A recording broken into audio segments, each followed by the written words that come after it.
Hello, my Teaserking family. Oh, so happy the mic works. Sorry I'm on a little later. Kind of a messed up day. We had a lot of snow here.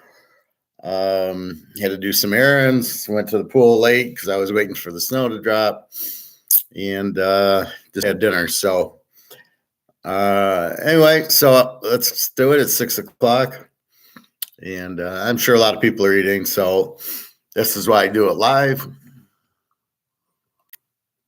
We'll talk football. We'll go through the economics that I was doing out of my class.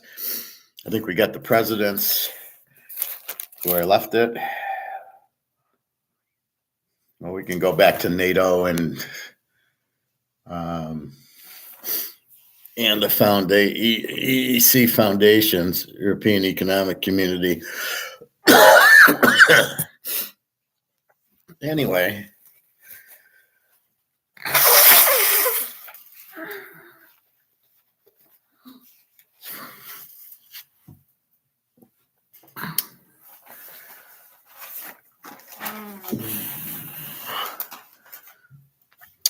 So let's get into the football first. So driving around, went to the pool, and all you hear are the Lions broadcasters, and Campbell did the right thing going for it on fourth down twice.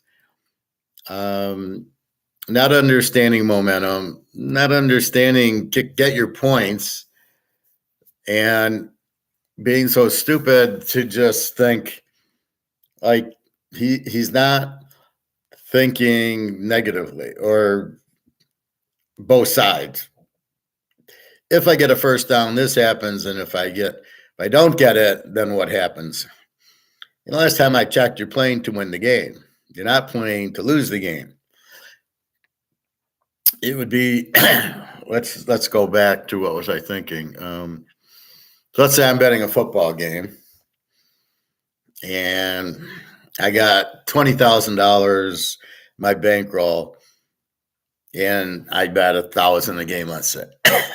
So what he's doing, he's making a bet, and he's betting all 20,000 on one game.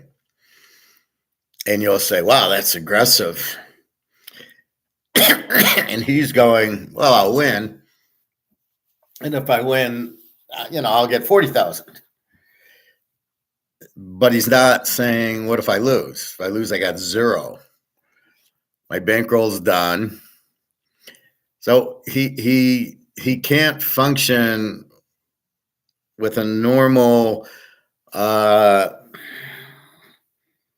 with a normal thought process. You must look at what I do that in poker or football all the time. Why don't I bet all my money every game? Because I could lose, and it's better if I just bet a little at a time and build my bankroll. Even if I go 75%, I lose 25%, so I'm going to lose some. So therefore, you be careful. So what this coach is not looking at is, if I don't make it, what happens? And if I don't make it, I lose the game. So I can go to the Super Bowl if I don't fuck around. If I just fourth down like everybody else, kick your field goals.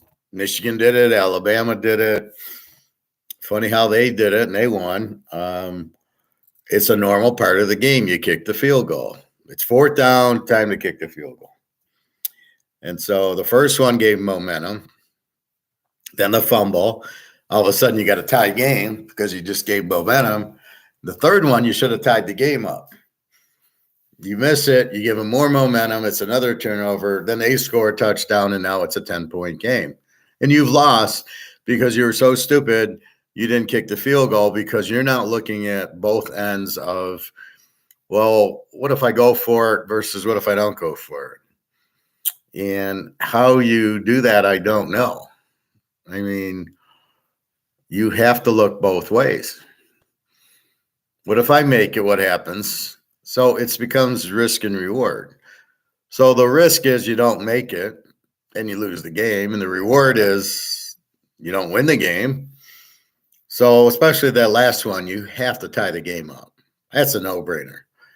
Oh, yeah, we want the same coach as before. He's aggressive, da-da-da-da-da. he beat a lot of bad teams. So we're going to go through that. I want to go through the Lions. Let's go through the Lions, who they beat.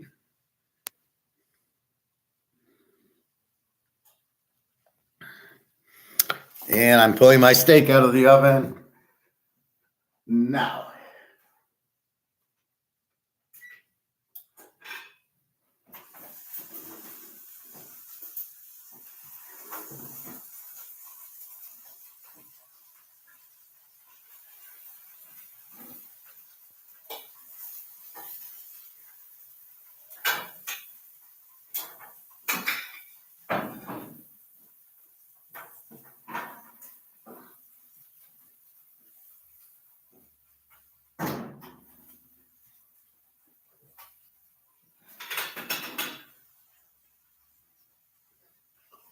Okay, apologize. So I had dinner. I had a salad with chicken in it, but I had taken a steak out. And, and I know the way my day goes, this is the best time for me to cook.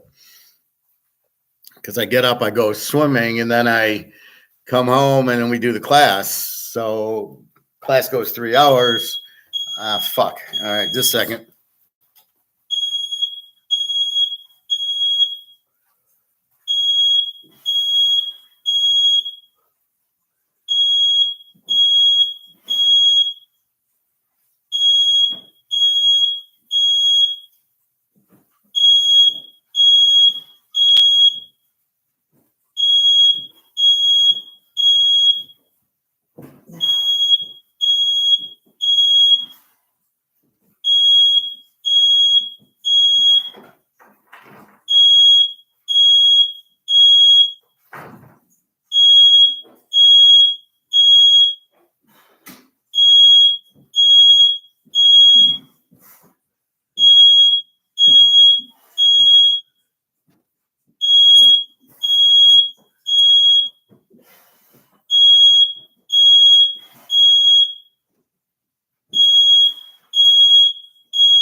Sorry, it's the smoke alarm from hell. So I cook, and then the smoke comes out, and it goes to the alarm, and it like takes 5 minutes to kill the smoke alarm. I'm sitting there with the towel trying to blow the thing, so it should be okay. Anyway, my apologies. So that's dinner. This is I broil the meat. When I open the door to pull the steak out is when all the smoke comes out, and there's really nothing to do. So have to be creative and figure out a way to stop that from happening. All right, let's look at the Lions. They beat KC on a fluke. They lose to Seattle. Beat a shit Atlanta team. Beat Green Bay when they weren't playing well. Beat the lovely Carolina team who won 2 games. Beat Tampa 20-6. Play Baltimore, a good team. They lose 38-6. Beat a bad Oakland team 26-14. Beat San Diego 31-28. Beat the Bears 31-26, who really weren't very good. Then they lose Green Bay. They barely beat New Orleans, and then they lose to the Bears. They beat Denver. They beat Minnie. They lose to Dallas. They beat Minnie. They beat the Rams and Tampa. So of their schedule, why am I saying this? We'll get to the point. So they lose to Seattle.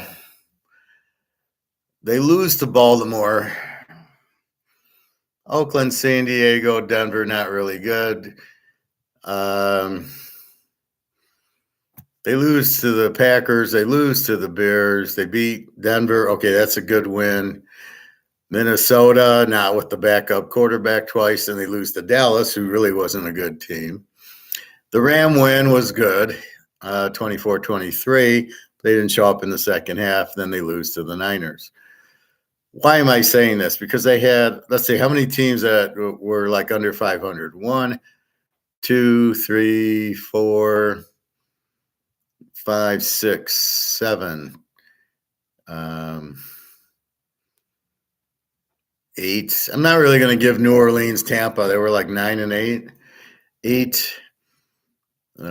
Denver, they didn't go 500. 9, many, no, 10, 11. They played like 11 teams that were under 500 out of 17. The ones I don't count are the Niners, the Rams, the Dallas. They didn't play Philly. They didn't play Frisco. Baltimore, they lose. Seattle, they lose. Kansas City's asterisk because they win it but shouldn't have. So why am I saying this? Okay, because what are they going to get next year? They're going to get the hard schedule. Philadelphia and Buffalo and Baltimore and San Francisco and the Rams, all the playoff teams they got to play because they're a playoff team. Green Bay is much better. Minnesota, if they have Cousins, is much better. And then the Bears, I'm not sure, they could be better. So 6 games in the conference.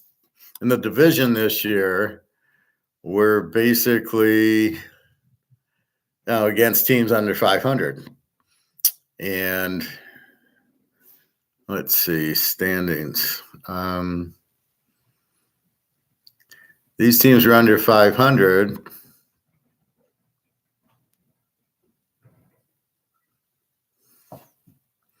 Let's take a look. So AFC, Baltimore is 13-4. They lose. And it was weird. Then they got the West. So Vegas 8-9, Denver 8-9, Chargers 5-12.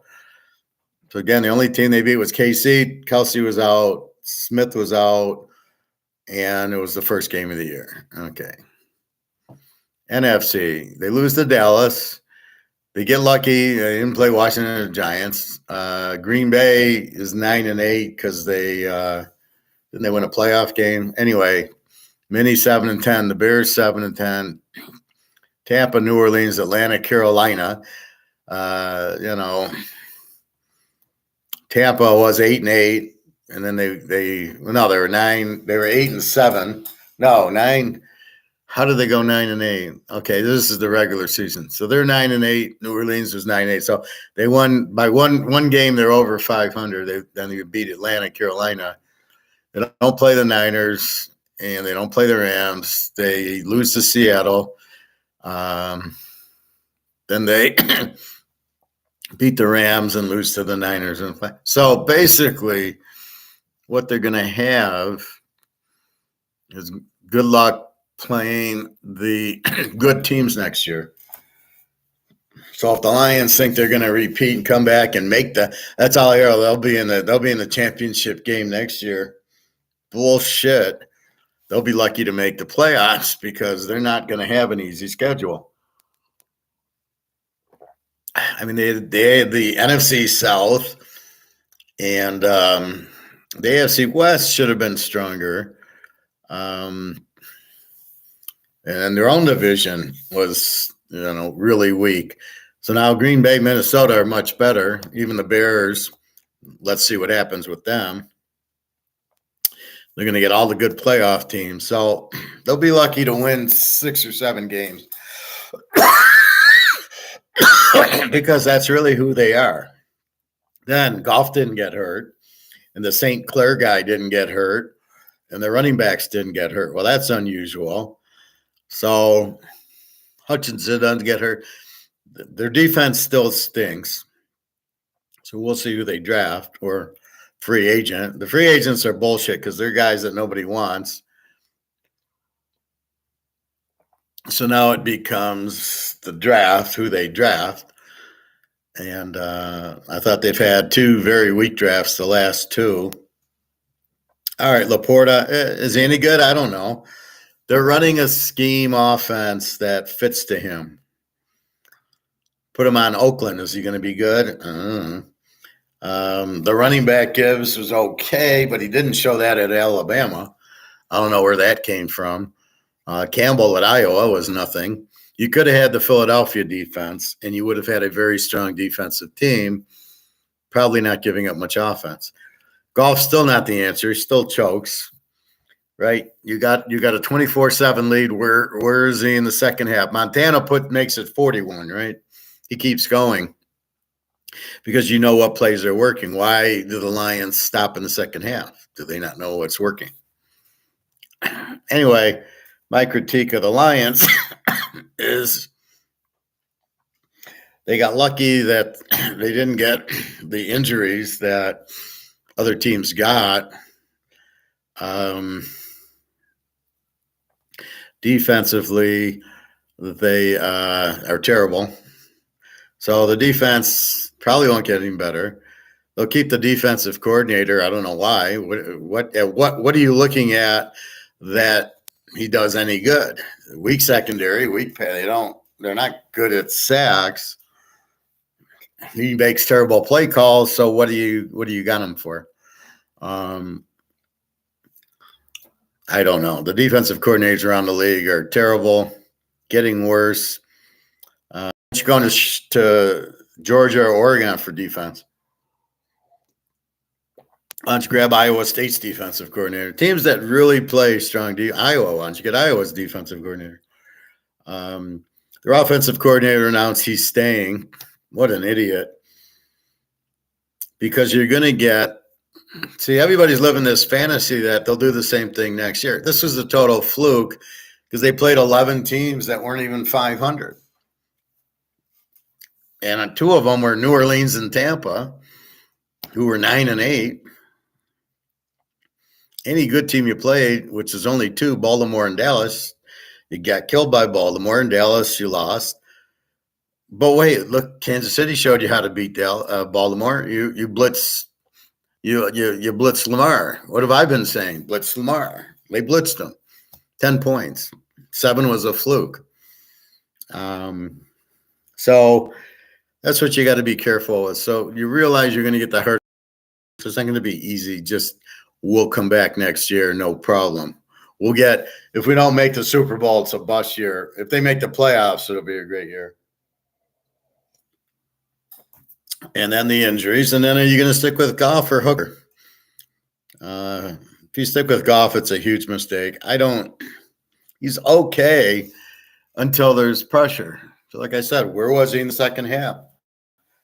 That's when you lose. Where was he in the second half against the Rams? You happen to get lucky. 21-17, they end up 24-23. So he doesn't complete the games.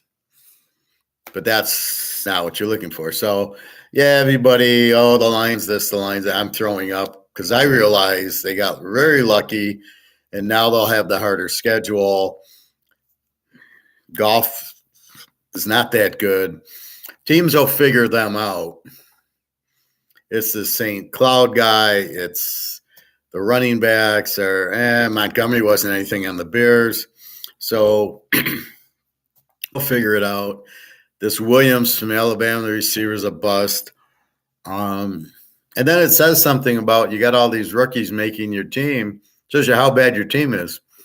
You had nobody there. So you got 4 or 5. Everybody's, the GM did a great job. What did he do? He wasted the receiver pick from the year prior instead of getting the Philadelphia guys or the Georgia guys. And then he wasted it on a running back. This running back's no better than any running back they could have got in the 4th, 5th round.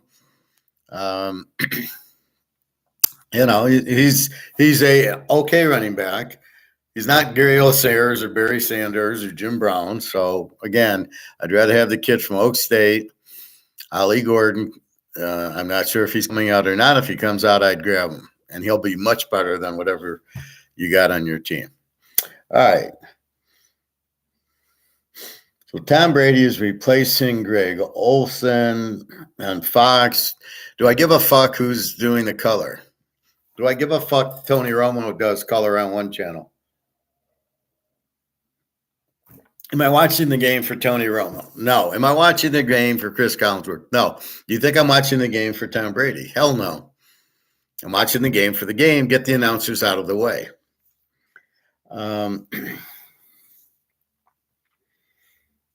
Super Bowl odds. So let's look at that. So I just looked at it. Frisco is 2-47. There's no reason to look at weather. It's in a dome. Who will this help most? Probably KC. Mahomes doesn't have to worry about wind. Both teams are 8 teams. Both teams with 20 defenses. KC's maybe a little bit better on defense because I like Spagnolia. I don't like the Niners defensive coordinator.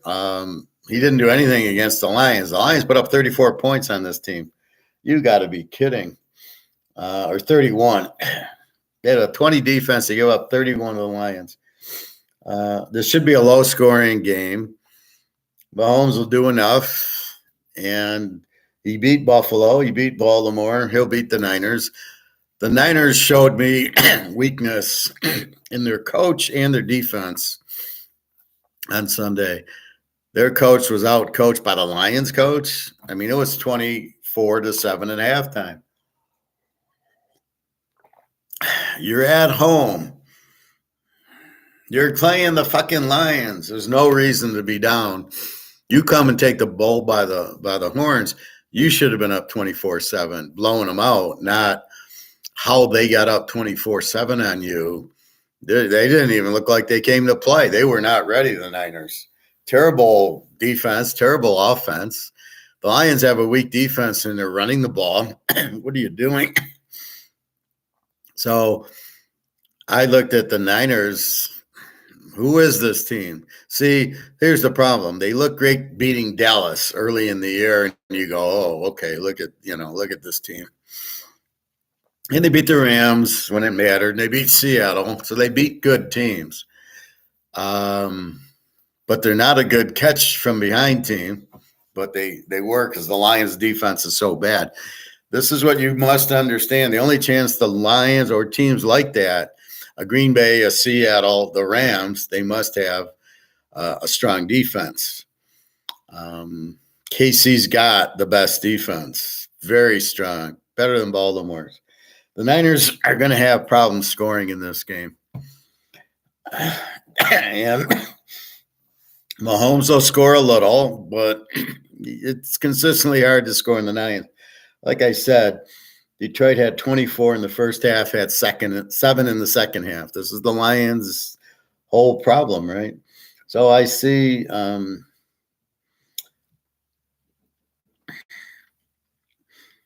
think KC can jump on them a little, and I think they'll go 17-0 or 17-7 and hold on 20-14 or something.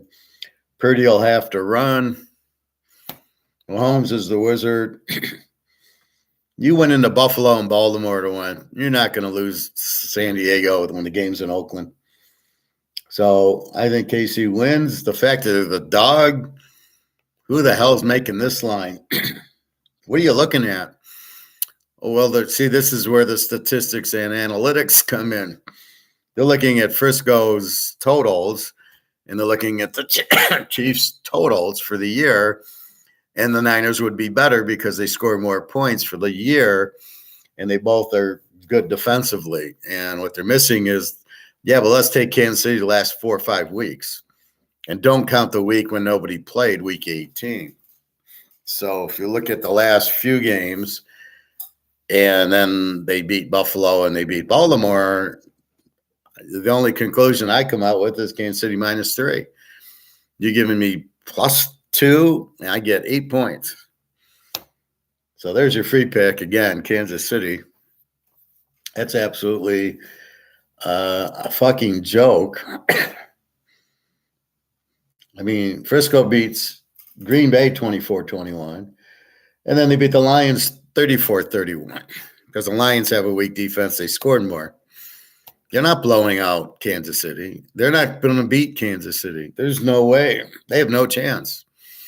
Brock Purdy, seeing him against the Lions, all right, they got extremely lucky, hits the guy in the face mask. The other one, okay, they got a fumble and they drove it down. McCaffrey ran in 2 touchdowns. I see Purdy scramble a little bit. Well, we know he's not going to be able to do that. Lamar couldn't do that against Kansas City. Kansas City will pressure him like the Baltimore game. So they're going to look at the Baltimore game when Baltimore killed them, and they're using that game plan. And I don't think the Niners have a chance. I can't believe they're favored in the game. So take that, and then I went under, not over Greg and John. That worries me when I'm teaching class and my student doesn't understand the concept of how to pick a game. I just like, what am I doing wrong, right? Because I'm the teacher. So if you look at the defenses, they're both 20 defenses. Kansas City's probably a little bit better, maybe an 18, and Frisco's maybe a 21. Purdy's not going to light you up.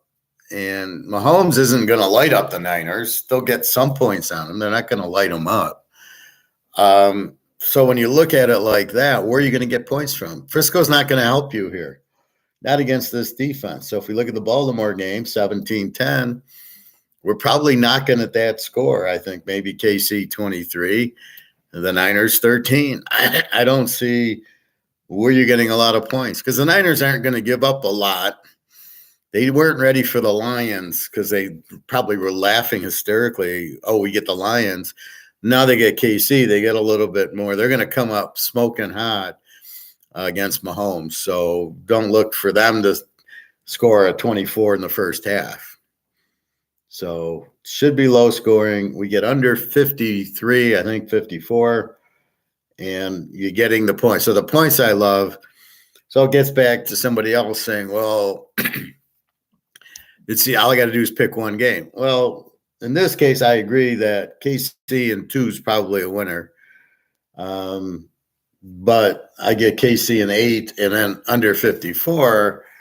And I think the only risk I'm taking is the under 54. Not KC and 8. But since it's the last game and I strictly do teasers, that's my teaser. 8 and under. And that's what we're at now. So that's it. I tried looking at injuries. Kittle's toes bothering him, but he's got 2 weeks. He'll be playing. KC seemed pretty healthy. Pacheco didn't look injured in that. I'm sure he'll play. Everybody plays in the game. It's how long will they go? And then you get new injuries in the game. And that's where the Lions got extremely lucky is the injuries. They didn't have key injuries. Very little. St. Cloud and Goff and Montgomery was out a few games. And Gibbs, basically had Reynolds, the guy from the Rams, choke. There's a reason the Rams let him go. Hey, Greg and John. The reason the Rams let Goff and this Reynolds go because they choke. So Goff choked. In my mind, he choked. You had a 24-7 lead. Joe Montana doesn't lose the game. Mahomes doesn't lose the game. Look at Mahomes. Had a 17-7 lead over Baltimore. And Lamar, the greatest player to ever live, except in playoff games. And they won 17-10. Mahomes just didn't let them come up. And that's what a real quarterback does. That's why I pick on Goff. Where was he? He didn't show. And the coach was a big factor going for the 4th down. So that was 3 turnovers by the Lions in the 3rd quarter, which led to 17 points, which led to them losing the game. So, yeah, I'm really sick of the coach getting off the hook because he's aggressive. Like I say, if I play poker or I bet football, let's say I play poker and somebody goes all in and I'm aggressive, so I'm going to call him. All I got's a pair of 9s. Was it a good play because I called him? No, the guy had a full house. That's why he bet all in. So it's not aggressive. It's when you make the call against whom and what's the situation. What's your stack at? Who are you playing against? So it's not an automatic, oh, it's 4th and 2, I'm going to go for it. Because you have to look at, what if I don't get it? This is the championship. If I don't get it, I'm going to lose this game. It's not a good call. I don't care what anybody says. It's a stupid call. I don't care what analytics says. That's bullshit. That's not against the Niners. Give me the analytics of against the Niners in the third quarter. Give me that analytics. Don't give me analytics of the overall population size of going for it on 4th down against every team, in a week 1 game. I don't give a fuck. In the playoffs, what is it against the Niners? Has anybody made a 4th down against that defense? I doubt it. So that's the problem. They're trying to say, well, he was aggressive, so I agree with the move, but they lost. The object's to win, not to be aggressive. The object, certain times you're aggressive. If you play chess or poker, there's a time to be aggressive and there's a time to be passive. I'm dealt a full house, and here's a guy, I'm going to check. I'm not going to be aggressive. I'm going to be passive and let him bet into me, and then he bets, and I got a full house and or 4 of a kind, and then I get him. That's what you do sometimes. You're not always aggressive. It's not a good play to do anything consistently. You've got to change it up. And what he did was wrong. Usher's, who cares, Greg and John? See, that's vamping, Greg and John. Didn't you learn about vamping yet? I don't even know who Usher is. I don't really care. I don't care about the halftime show. Anyway.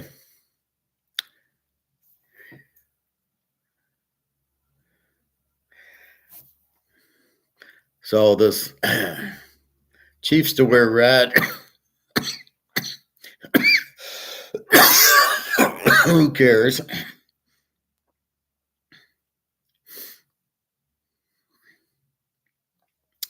So basically, there's not much going on there. So again, you can't always be aggressive. You can't always be this. If I played poker and did the same move every time, I would never win. I mean, you could read me very easily. Oh, he bet. He's got a hand. Oh, he's checking. He doesn't have a hand. Sometimes you have to check with the goods, and sometimes you have to bet with crap. But not all the time. I can't bluff every hand, and I can't go all in every hand. I kill bluffers. I'll wait till I get the full house, and I'll check, and they make their bet, and I call it. They're bluffing, and I got a full house. You can't always go for these 4th downs and think they're good, especially in field goal range. You got to get points. That's good coaching, taking the points. Even Harbaugh did it against Alabama. Harbaugh at the end of the game didn't go for 2, did he? He kicked the extra point. So a good coach, that's what a good coach does. He takes his points. This guy's an idiot. I don't care what he says. He's an idiot. He doesn't understand strategy or coaching. He's never been a coach before, not a head coach. So his strategy is really very poor, and there's nothing you can tell me that would make it sound good. Well, he's aggressive. So what? That's not smart. I'd rather be smart than aggressive. I'd rather win than lose. TK, you ever do squares? I used to when I was a kid. They're stupid. I don't know. All they are is, who knows? You got 100-1 odds on your square, and you pray, and then you hope you get good numbers. They're just stupid. Just bet the game, take Kansas City, and you can laugh all the way to the bank. It's funny. I'll go into the gas station, and people will buy lottery tickets, and I'll kind of go up to them like, just bet against the Lions. That's all you need to do. Bet against the Lions or the Tigers or whoever. And stop fucking around with the lottery. I mean, talk about people. So people want to bitch about gold. It doesn't go up. It doesn't go up. And then they go play the lottery where your odds are, 50 million to 1, and they're only giving you 10 to 1 or 100 to 1, but your odds are terrible. So people are stupid enough to buy the lottery, but they don't want to buy gold. So that's insane. All right. So let me go back to economics. I think we're done with football. There's not much. I mean, there's one game. All right. So we talked about the Lions, KC dominating Baltimore, and that's really what you take from it. KC's strong defense will shut down Frisco. Frisco's strong defense will hold Mahomes a little bit, and then Mahomes just runs the ball. See, he's beautiful. He gets a 17-7 lead on Baltimore, and he just runs the ball, short passes, drains the clock. We're going on an 8-minute drive, and maybe they kick a field goal. They went for it on fourth down, and they got away. They didn't get it, but they got lucky because their defense was strong, that it didn't cost them. But the problem with the Lions is I don't know if they're doing it because they don't have a defense or they don't have a kicker. These are poor excuses. And see, that's where the Lions weren't ready. They don't have a good defense. You're not winning in the playoffs with a bad defense. All right, so we can get back to them in a minute. All right, let's go back to class. So we're back in 1993. We went back to the future. At the time, gold is $250 an ounce, and I bought my gold at this was $500 for 1 ounce. I got taken at the jewelers, but this is my good luck charm. 1948, NATO, Europe arms against communism. That's what NATO is, but Russia's not communist now. In Ukraine, what's all the problem with NATO? There is no communist there's communism in the U.S., but basically not. France, Britain, England, Germany, U.S., and Italy, our policy is nuke them. So we want to nuke the commie bastards. 1953, the EEC, Europe Economic Community, the foundations France, Germany, and Italy became like the U.S. So funny how France and Germany are allying now, and Italy. Become like the U.S., single currency, freedom of trade. See, if you notice, it's always a strong currency and it's always free trade. Free trade's the key. If you don't have free trade, you're fucked. Europe Economic Community, Europe booms. 1965, population declines due to socialist programs.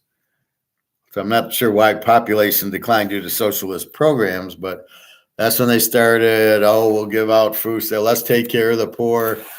And all it did was make it far worse. Because the whole point of Say's Law and Adam Smith, I was watching an Adam Smith video today. The whole point of it is you go to work and you do what you love. If it's farming, baseball, economics, grocery store, whatever you like to do, you do it, you get paid for it, and you buy things.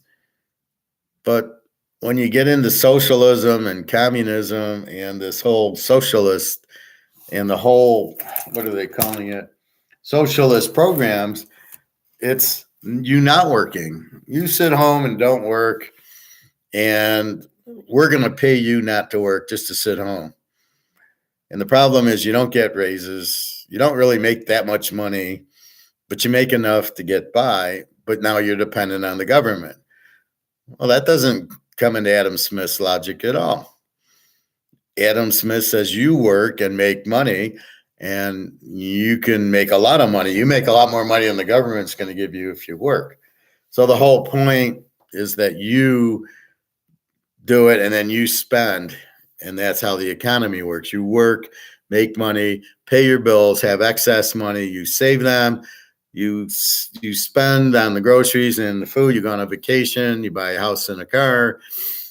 You take trips. That's what you do with your money. And then you can invest any other money into a 401k, IRA, stocks, bonds, houses, or, as you should, gold and silver. So that's what you should do. And that's why you don't get into the socialist things. Why they were so after communism makes no sense, because it's not good. It's going to blow up. That's what communists does, right? So I don't really understand what's going to, why you're so anti-communist. Just stay back, let it blow up itself, because there's no way the government can manipulate the market. So and that's the funny part is that's what China and Russia are actually doing now. They're getting out of the US's way, and they go, you're going to blow up your own economy because your dollar's not backed by gold, and you're moving socialist with the social programs. We're going to get out of the way and let you collapse, and we're going to keep buying gold. And that's exactly what they're doing. Russia and China are buying gold. India, everybody's joining BRICS. They all see the dollars collapsing. So the U.S. is going out because they're doing all this socialism and socialist and communist programs. The government wants to run things instead of the free market. And so everybody can see that's what's happening. All the central banks are buying gold. They don't want to be in dollars. I tell everybody to buy gold. I don't want to be in dollars. And that's where we're headed. So it makes it very easy to see that. We're seeing it being played out right now with the Russians and Chinese, right? Okay, U.S., so instead of competing and we're going to have a gold-backed currency and they'll be nuked and there'll be a big war, they're just saying, we'll wait for you to collapse. And when you do, and it'll be soon, then we'll come out with the gold. And that way you're not going to kill us. All right. American economic policy, 7/27/93. Harry Truman, policy containment, communism. He's in office 45 to 53. He supported GATT, which is the Alliance for Tax and Tariffs, lowered tariffs, tried to lower the national debt. Eisenhower comes in from 53 to 61, was a general in the Army. He was a Republican, middle class income increases, free trade, poverty fell, peace and prosperity, 53 and 54. Recession due to Bretton Woods, he ended the Korean War. Interesting. Recession due to Bretton Woods. Why would that cause a recession if you start gold? Hey, the real D. The election, no, I don't want to get vampired by that stuff. I try to not watch crap like that because you can't do anything. I don't know. So tell me what's happening, but Trump trying to get on the ballot or not. Well, we know George Soros doesn't want Trump because he's strong. It's funny, my friend in Romania, she got COVID with her baby. She's in the hospital. And she said, well, if Trump gets elected, then the war will keep going in Russia. And I said, no. Him and Putin are buddies. The war will end if Trump gets elected. If Biden stays in, but the war is kind of over because the Ukraine doesn't want to fight anymore. They don't listen to Zelensky, and the general signed something with Putin. So it's almost over. We're just waiting, but nobody wants to sign on the U.S. side with Putin to end it. There's no negotiation. So it's like you're playing a football game with no referees. So, okay, the game's over, but there's nobody to say you won. It's insane. Okay, John F. Kennedy now, 1961 to 1963. Obviously, he gets killed in 63. Suggested entitlement first. Got us involved in Vietnam. Canadian auto parts, free trade equipment for free trade. GATT supported. Lowered tax rates. New frontier. So Kennedy's a pretty good guy from a financial standpoint. He wants to do something, I believe, with gold. That's what gets him killed. The mafia runs the CIA. They don't like you. You're dead, even if you're the president. Vietnam, South Vietnam, Diem You, president of Vietnam. America changed 1967 and 68. No drugs, no crime before. So everything's running smooth in the 50s and 60s. We go to Vietnam.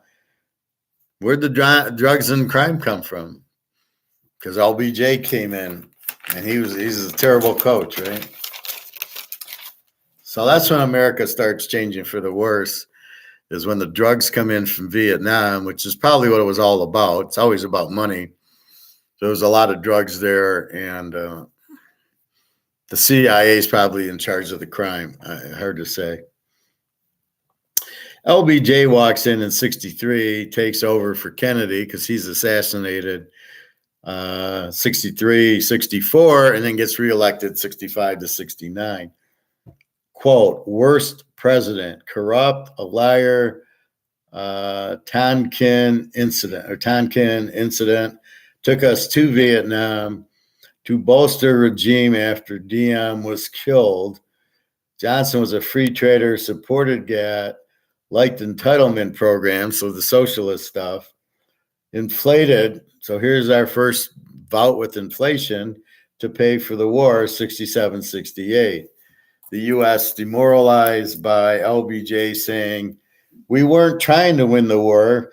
This started the drug program and the crime. So we're in a war that we're not trying to win. We're trying to get the drugs out. And I thought Clinton was the worst president. I don't know, FDR. And so the question comes, how do we have such bad presidents? Let's be stoic for a minute. Why do we have an FDR, an LBJ, a Nixon, a Clinton, an Obama? How do these idiots get in charge and run things? This is the problem. They ruin the good country we have. Just stay away. We're better off without anybody running it. Just have the Congress and the Senate and let them spend the money in that and keep us.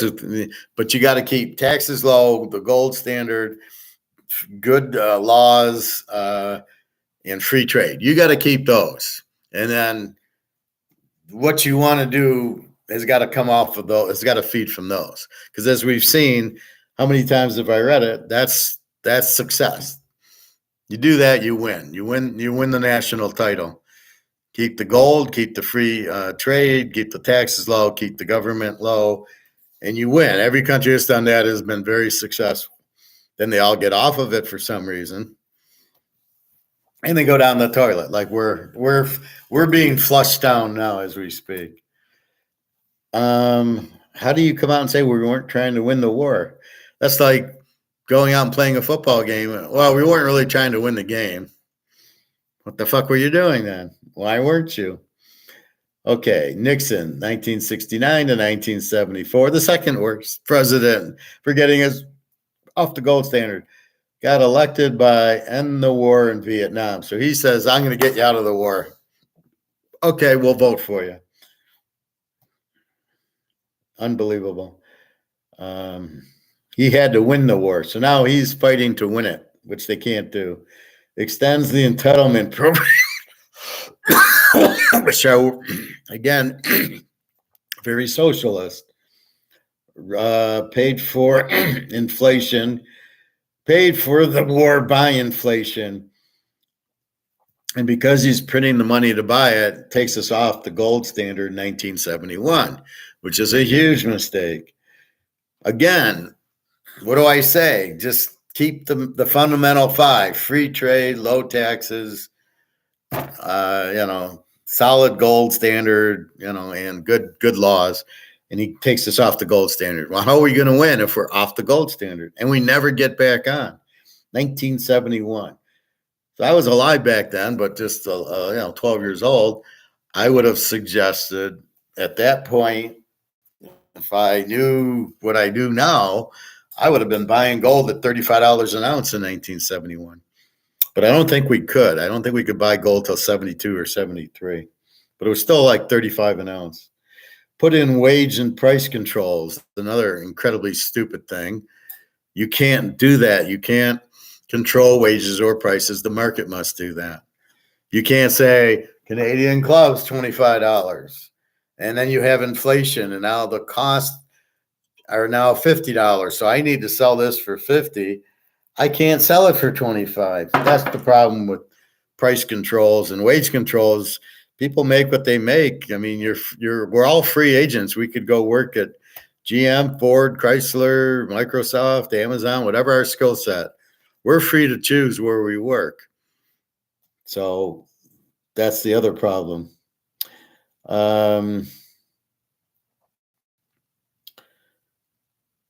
Pace of the word goes off of gold 71, put wage and price, lowered tariffs, so that's not bad.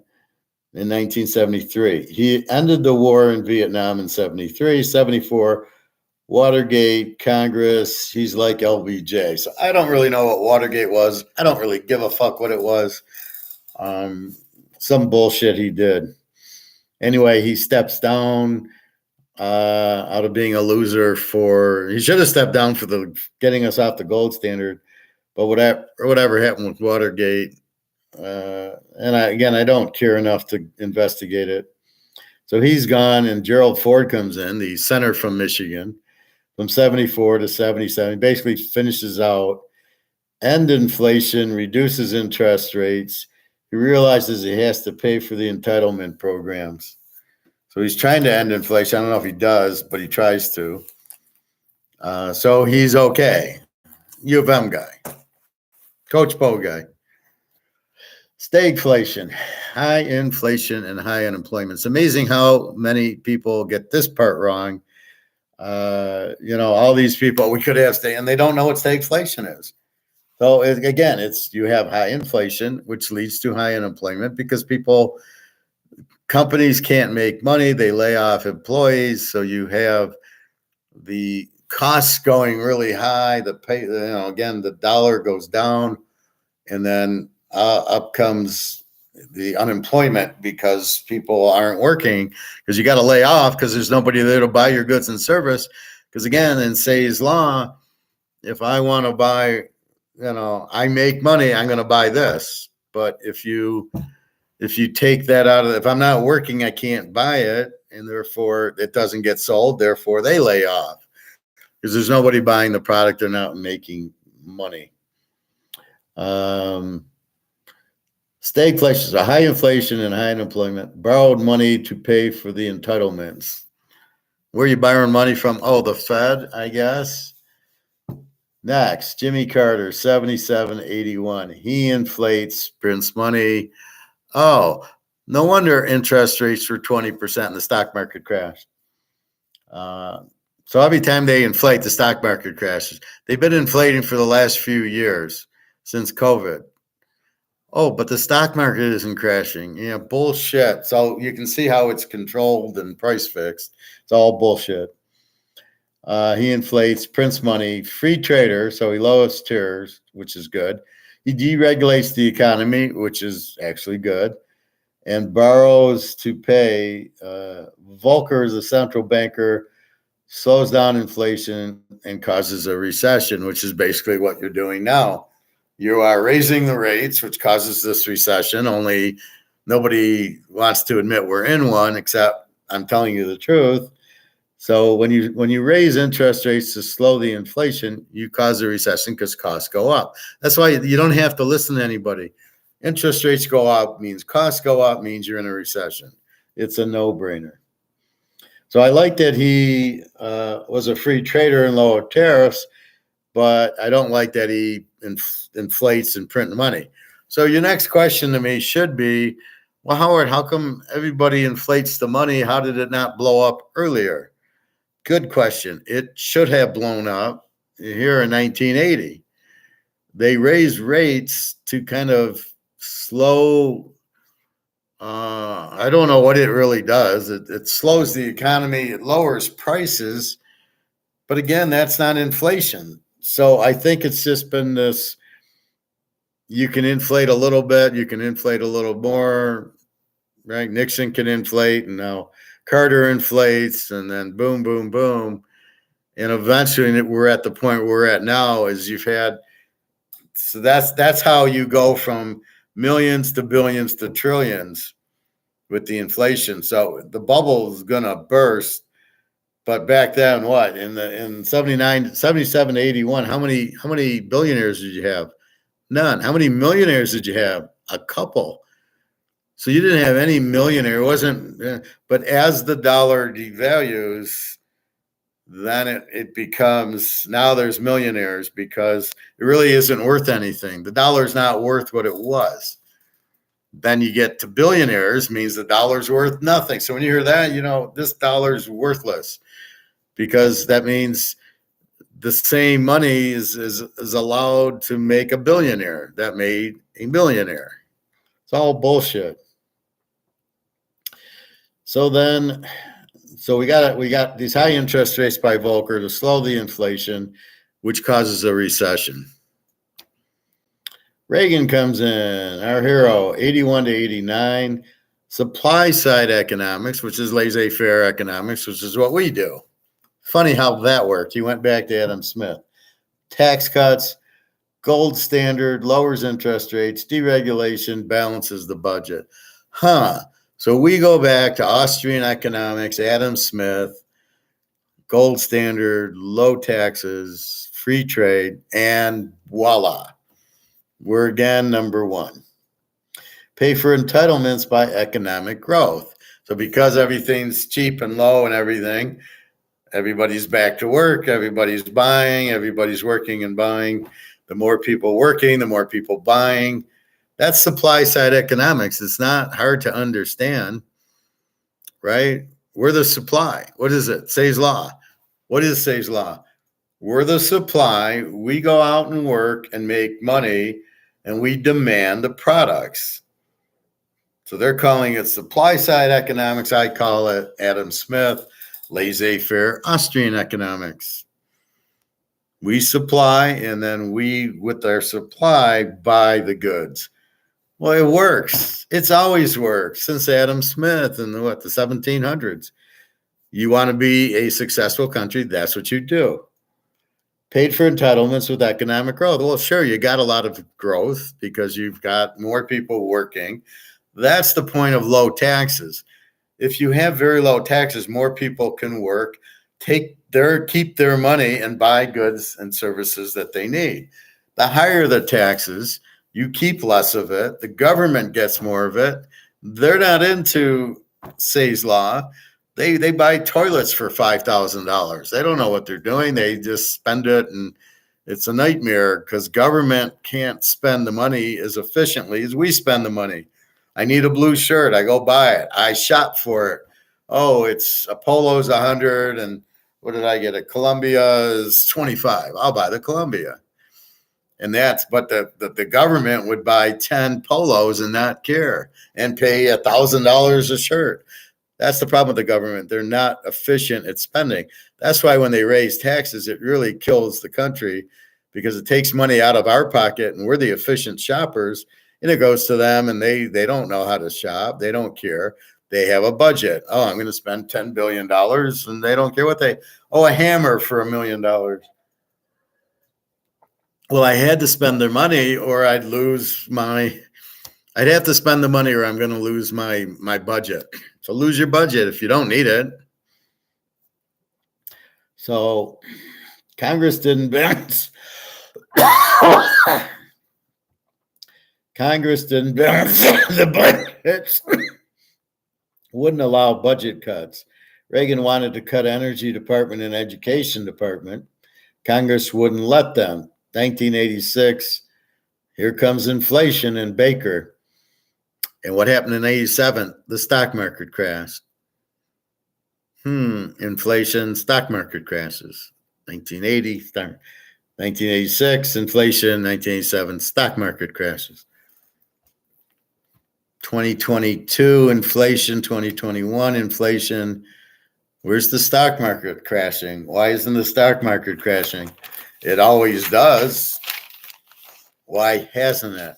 That's why I told you to get out of stocks, because I'm reading what is there, and it's always crashing because costs go up, sales drop. So you bought stock in Canadian Club, which is Hiram Walker, and wait a minute, the sales are down because inflation's up, right? The costs go up, they can't sell as much and make as much profit. So I'm going to sell my stock in Canadian Club because it's not going to be as good. So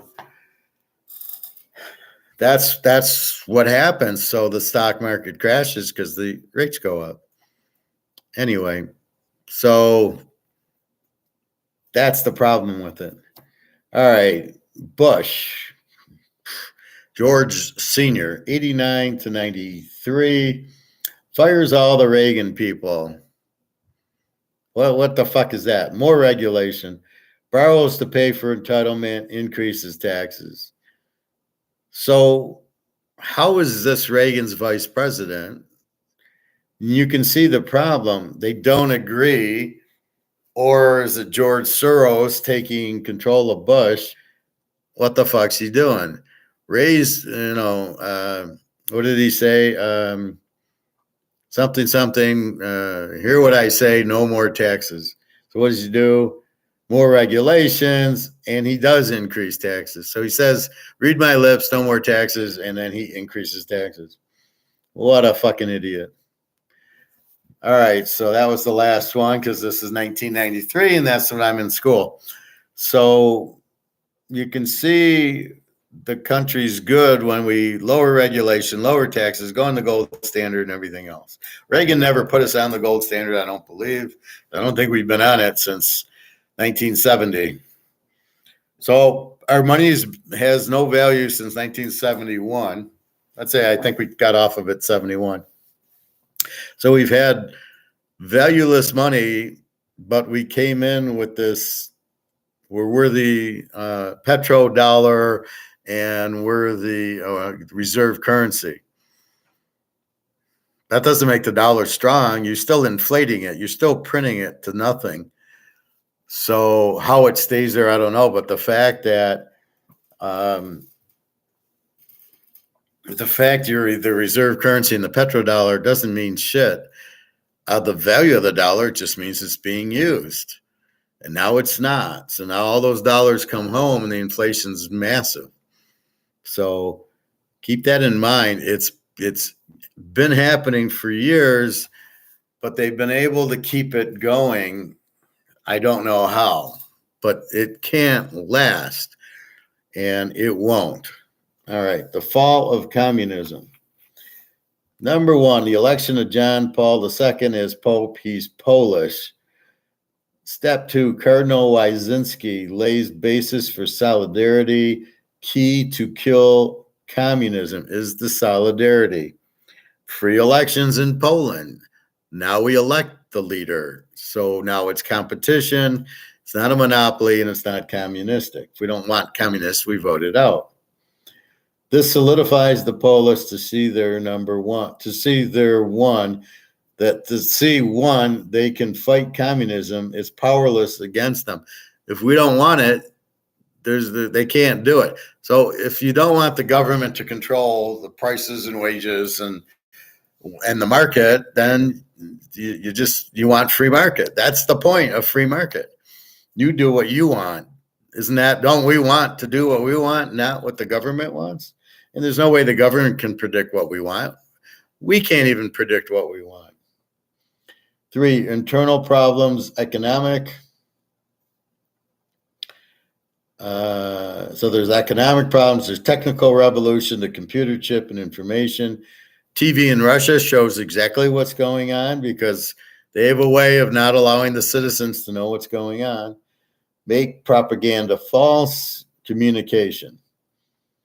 So again, the propaganda says this, and now the TV and the internet shows what's really going on, and the communists.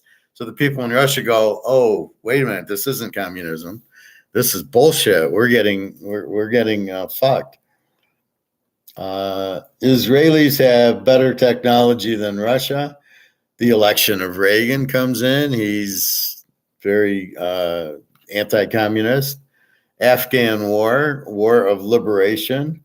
The Stinger missiles shoot down the helicopters. We have a technology advantage, and it's cheaper to shoot a Stinger missile. And an economic, Star Wars works economically. That's in space, the missiles and the systems agreement between the Vatican and Reagan, because the Vatican hates communism too. I'm not going to get into activity-based costing, although I could if you want that. So that is the end of my notes for Austrian economics.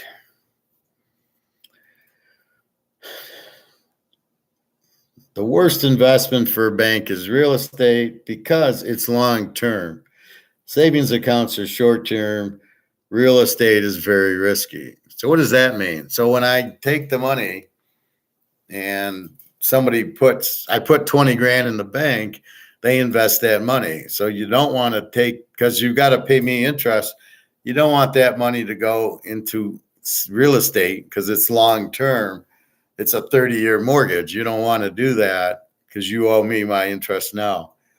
So real estate's very risky, fluctuating interest rates and trade cycles, because the gold is not gold. It's not fixed. So that's the problem with the banks. That's why this BlackRock thing, I'm laughing, going, they're going to blow up. They own all these houses. They got to pay for them. So anyway. The value of money is what money can purchase. The money talks in price. The market talks in prices. The supply is good size, and the demand is cash size. Prices go up, the value of money drops. When prices drop, the value of money goes up because your money will buy more. So right now, our money doesn't buy anything. This is the problem. 3 periods of economic growth, 1879 to 1914. Worldwide growth, 4.9%. On the gold standard, money supply can only go up 2.5%. Prices dropped. The change in cash was less than the change in goods. The percent increase, cash was less than goods. Prices dropped due to greater productivity. That's what you're trying to do in an economy. You want the prices to go because of productivity, because the computer, you come out with computers and it's much more efficient than writing it. So you buy computers, but now competition. So you buy them cheaper, but it gets much more work done than using, the pen and pencil, the little cards. So I remember working at Madoff's with as the fake controller, and the bookkeeper was one. She was from high school for 30 years. It was just like Madoff's, and she's writing things in a ledger, in a paper ledger. And I go, well, why don't you do that in Excel? And she, oh no, I know Excel. And then I asked her again. She says, yeah, I really don't know Excel. And I'm like, how do you have a bookkeeper that doesn't know Excel writing all this shit down in this ledger? Unbelievable. So anyway, that was the problem. I couldn't really say much to her because she was Madoff's girlfriend. So I was fucked. I really got into an incredible bad situation where everybody was listening to Madoff. I'm coming in trying to clean it up, and I can't do anything because Madoff is Madoff. He's in charge of the place. So that's what happened, unfortunately. The second period of economic growth, 1921 to 1929, high tide of Federal Reserve, best growth ever, just in the U.S. Prices in the economy grow 5%. Productivity is increased 5%. Increase in cash equals increase in goods, stable, same rate. So the economic growth is 5% based on productivity of 5%. The increase in cash equaled the increase in goods. So it was stable. So therefore, you didn't inflate the money. It just was through productivity. I think Henry Ford came out with the car. Well, that was very productive. You didn't have the horse and buggy anymore. But it was just in the U.S. This is 21 to 29. And the third is 81 to 89, 3% growth. So you had a 5% growth in 21 to 29, which led to the stock market crashing and led to that, not because of the growth. The stock market crash was due to the Smoot-Hawley Tariff Act. It was due to the higher taxes. 81 to 89, 3% growth rate. American manufacturing was 30% more productive. Computers, electronics, prices had gone up as they made, and then they came down based on the competition. So we had a 3% growth rate in 81, 89, a 5% growth rate in 21, 29. That's why it's called the Roaring 20s. And then a 4.9 worldwide growth rate from 1879 to 1914 because we're on the gold standard. So the winner is the gold standard, as we know, and yet nobody wants to be on it because then they can't be crooks and print the money. And it's really terrible. Say's Law we talked about, so I'm not going to get back into that. So that's basically my class. We'll go through it again. Maybe I'll just do a Say's Law one. But anyway, so if you see what's happened in history, what happened in Rome and Spain and Amsterdam and France and England, it's the same story. If you have gold and free trade and low taxes and good laws, you're very successful. As soon as you get off of the gold standard and raise taxes and raise regulations, you go to shit. So it's very easy if you just see what's happening. Well, let's see. We're not on the gold standard. Our taxes are high. We're not, we don't have free trade. Because trade with China, they wanted to do another tariff act on, right? This is when Reagan was there. So the inflation's the killer because you're printing money because you don't have gold. So at the end of the day, that's the key. If you're off the gold standard, you're fucked. The money is not worth anything. That's the problem, right? When you kill the money, it doesn't matter if you have low taxes or high taxes with bad money. And then, okay, you got free trade, but again, your money's no good. So everything's skewed. The prices go up, the productivity goes down, and everybody who's been there got killed with it. So that's what you must learn from it is the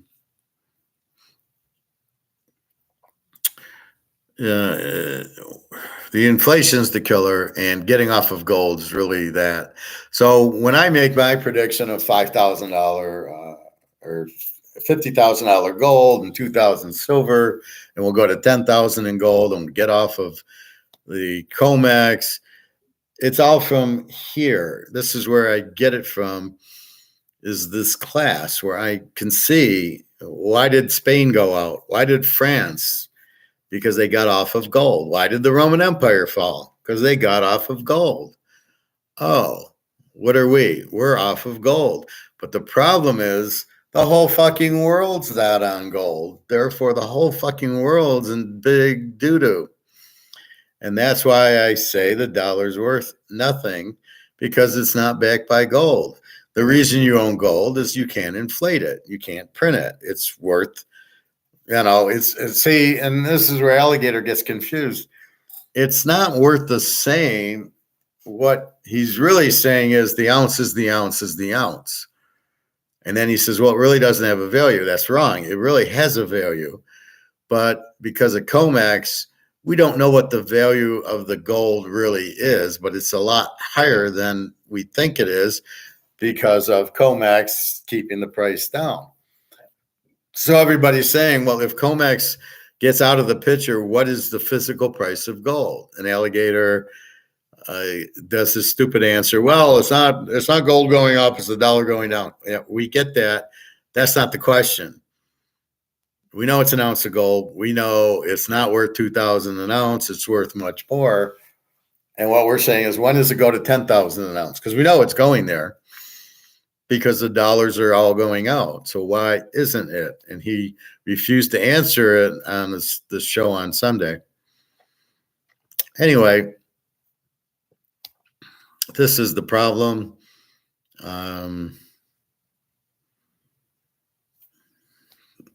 So I'm very good at seeing things and then taking to the next step. So when I say the Titanic hits the iceberg, I know the water's coming in. So I want to get off the boat because what's going to happen? Water's going to come in, the boat's going to sink, get me to the lifeboat. So if you understand that, wait, we're on the gold standard. Oh, we're off the gold standard. Oh, and we're inflating. All the water is going to come in and the dollar is going to sink, and we want to be on the lifeboat.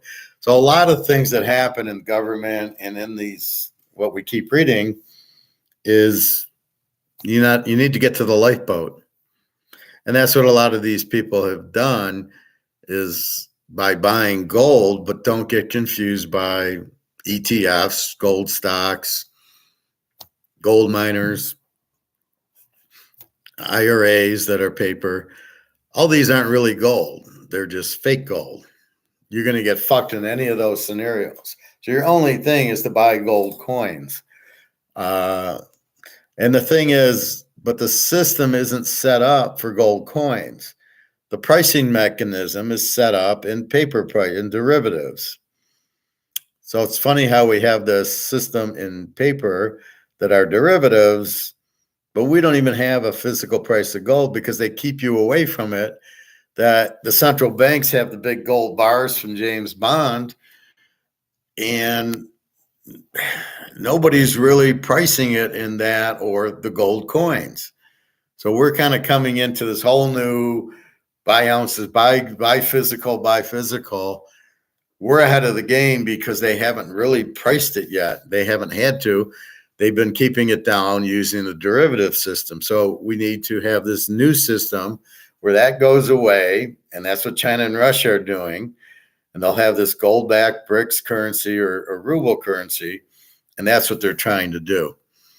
And when they get that, then they have the pricing, then they'll be able to price the coins that we have. So right now, there's really no way they can price the coins. They got to set it up where the supply and demand comes in, like it would on Canadian Club or Mahomes card or Brady card, where that's what eBay is. It's a market, and I put the Brady out and somebody makes a bid on it. That's the market. But we don't really have that with gold and silver yet. But that's what we need. Either COMEX or COMEX get out of the way, and it's all going to blow up. And that's what we know. That's our next Titanic, is that you can't keep the gold price on COMEX because it's not real. It's a fake price. But as the whole world blows up, as the boat's sinking, but this time it's not in the US, it's every currency because everyone's being printed without gold and they're all worthless. So as the people start realizing what's happening, then it blows up. The demand for the coins goes through the roof. Although when I was in Germany and I was telling people, they all seemed to get it. Yeah, I'm going to buy gold. Unless they were just being nice to me, I don't know. But they were all like, yes, it's a good point. Yes, I know about gold. Yes, I'm buying it. So if enough people buy it and get it out of COMEX's hands, and then the central banks buy the tons, then it'll just have to go to a regular price, a physical price. And that's what we're waiting for. And it should be when BRICS comes out with the gold-backed currency. Now some are saying, well, they don't want to hurt petrodollar, or they want to be the global reserve currency. All that doesn't matter. It's all the market. Hey, Bobby Bo, what's going on? We had a lot of snow here today, so I was in a little bit, and then I went to get lunch and went to the club like late after the snow kind of calmed down. So doing a late class.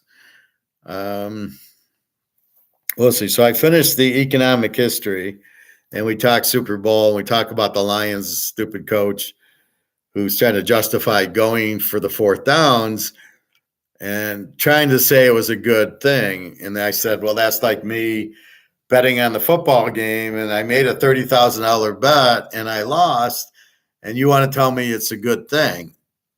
And it might be a good bet, but if the bet loses and I can't afford it, it's a stupid bet.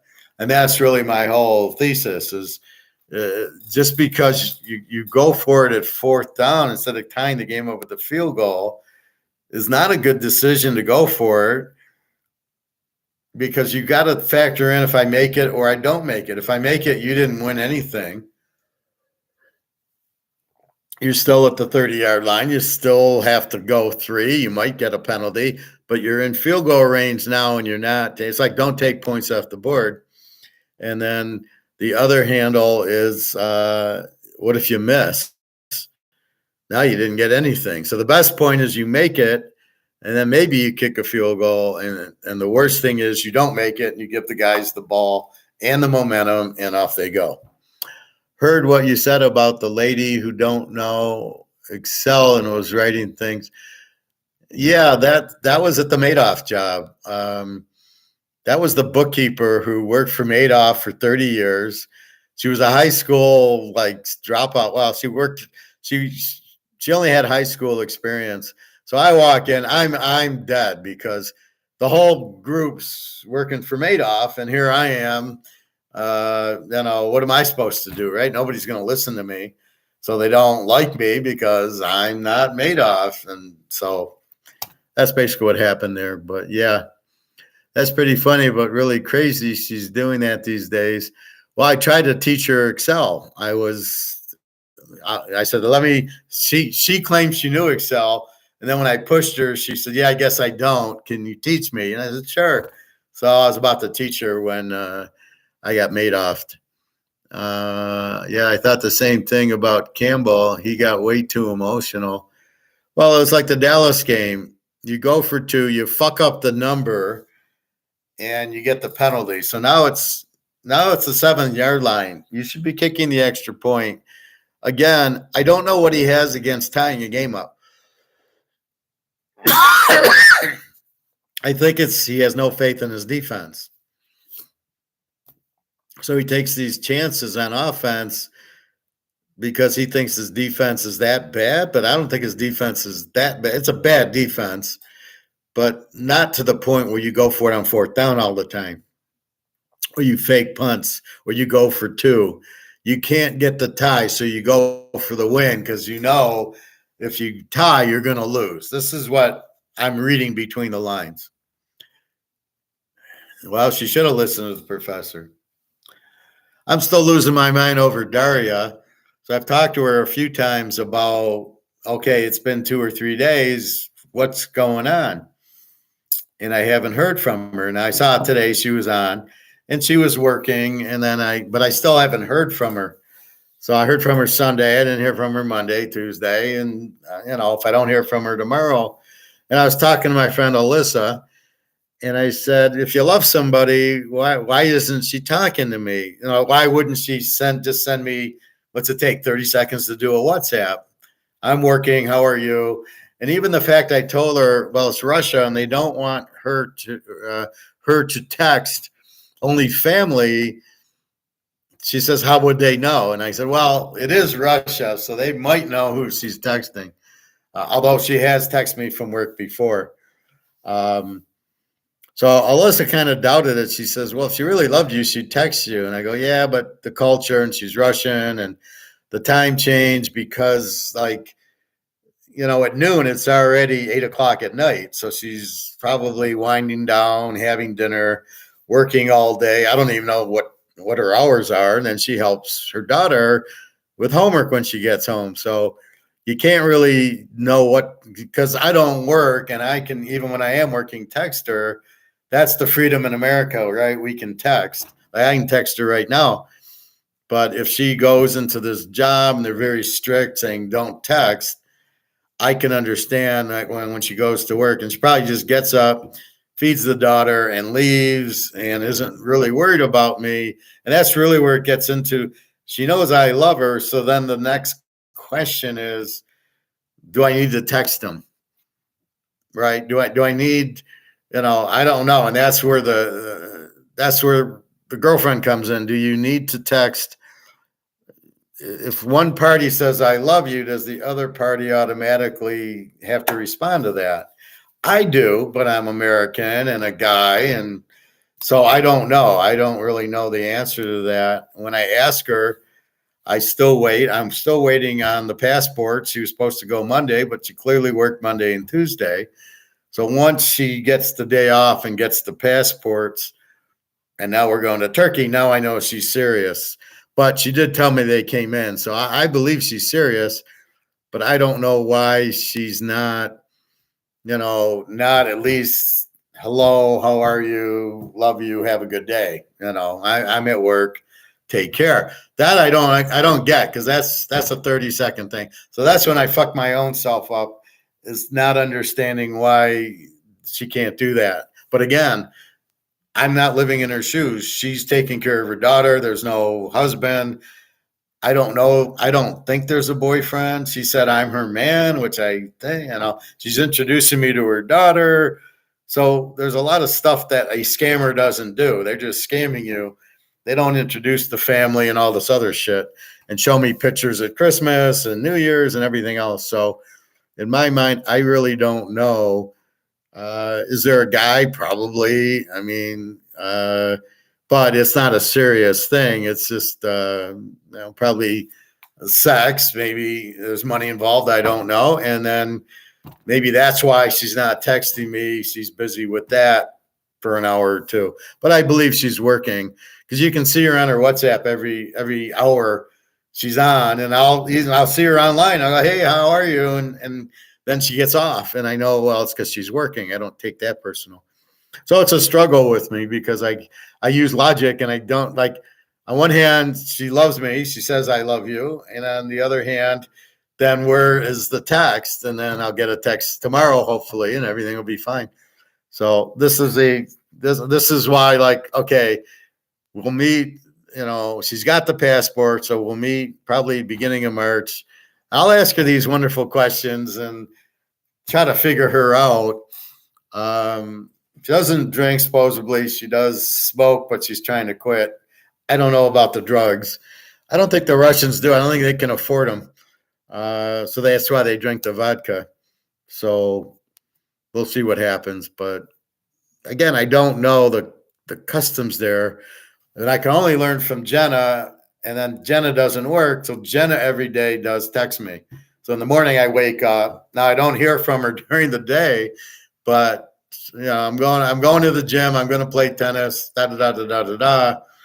And that's it. I see it's 4 a.m. in the morning. I get the text. So I'm trying to read Daria as Jenna, because they're both Russian, but they're not the same. Jenna's working with the kid to raise, or Daria is working with the kid, and Jenna's not. She doesn't work.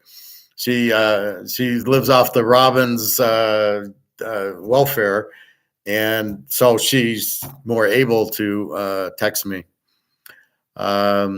Anyway, so that's what's going on. So I'm trying to help you guys with that, because again, you have to understand that she's not an American. Here, I could text her all day, and I always text her in the morning. I'm up, and I text her, okay, I'm home from the pool, and then I take a picture of her. I haven't done that yet, where I'm in class, and so she knows what I do. But it's not, if she's here, it's a different thing. This is what I'm doing because she's not here. And when she is here, that she will, it's a different story. So she was last on at 4:26, and it's now 7:47. But I know she was working. So anyway, it's just, I should wake up to a text from her, because when I go to bed at noon, it's midnight, it's 8:30, it's 8 o'clock there. So she should be getting up, texting me, yeah, good morning, da, da, da, da, I'm going to work. That's what I'm expecting. But again, she probably knows. I guess it's different when she knows I love her. She's not worried about responding, because she's busy. And who knows what's going on in her mind with feeding her daughter, feeding herself, and going to work. Does she get up in time? So anyways, that's trying to be stoic, and we will see. Talked about the Super Bowl. Kansas City should be a 3-point favorite here. How Frisco's favorite, I don't know. I think KC's got the better defense, and they got Mahomes Purdy left me a lot to ponder. Like, Frisco did not look good in the first half. They can't afford to do that against KC. So if they do that against KC, KC goes up 21-0, the game's over. They'll never score. That's the difference between KC and the Lions and teams like the Lions. When you have no defense, you got a 24-7 lead. If you had that shutdown defense like KC or Baltimore or Frisco, that's it. Game's over. You're not scoring. But when you have a bad defense like the Lions, what did they do? There was 24-7. They gave up 27 points in the second half. Now, if you had a really good defense, you wouldn't give up 27 in the second half, which is why the idiot Lion coach should have kicked the field goals and got the points and kept the momentum. Apparently, I heard that the analytics don't believe in momentum. So it's kind of ridiculous to not think there's momentum in football. A fumble, if you fumble the ball and the other team gets it, there's huge momentum. So how they don't factor that in, and then it's just the vanilla. Well, so many teams have tried fourth down and so many teams have gotten it. This macroeconomic view instead of against certain teams at certain places on the field at certain times in the game, I would never rely on that. It's all bullshit. Anyway, so I think KC wins pretty good. I think it is an under since we have to play both in this game with the teaser. You might be able to get away not teasing KC, just taking the 2. But if I do, Frisco wins by a field goal. That's where my problem is.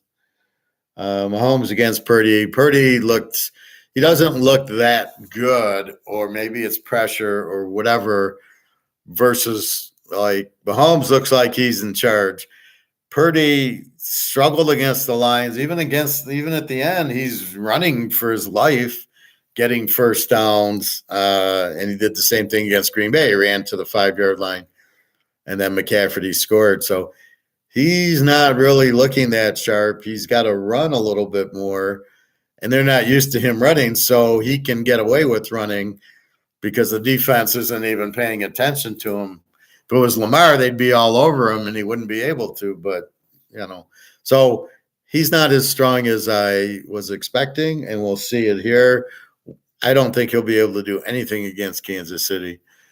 So, Greg and John, it's under in the game and Kansas City. CMC is the man on the Niners team. CMC. McCaffrey, yeah. But then so he'll be able to do a little bit running. But then, okay, he'll catch some passes out, but they'll be on him. I mean, KC's there's him and there's Debo, and that's it. Ayuk, okay. Kittle didn't do anything against the Lions. Purdy's, finding the ball. So how much yards is McCaffrey going to score, running the ball? I mean, when they're inside the 5, yeah, but not – they got the ball at midfield. He's not going to – you can give him the ball 10 times, you might gain 10 yards. So that's the problem there.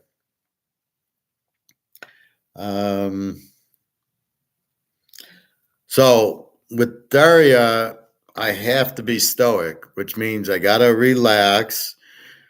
And then I got to listen. She says she loves me. We're going to meet in Turkey. So I got to let it play out. I got to stop overthinking this. Well, why isn't she texting me? I got to say stoic. So this is a very good stoic example. And just it's kind of outside noise. She hasn't texted me as outside noise. Either she texts me or she doesn't. If she doesn't, I can't question it. She's in Russia. I'm not. So we have to just focus on meeting in Turkey, and the rest I got to go. But this is a very common stoic problem, is we get caught up in all the noise. I don't know. Why am I asking why hasn't she texted? The last text is, I love you. How are you? Have a nice Sunday.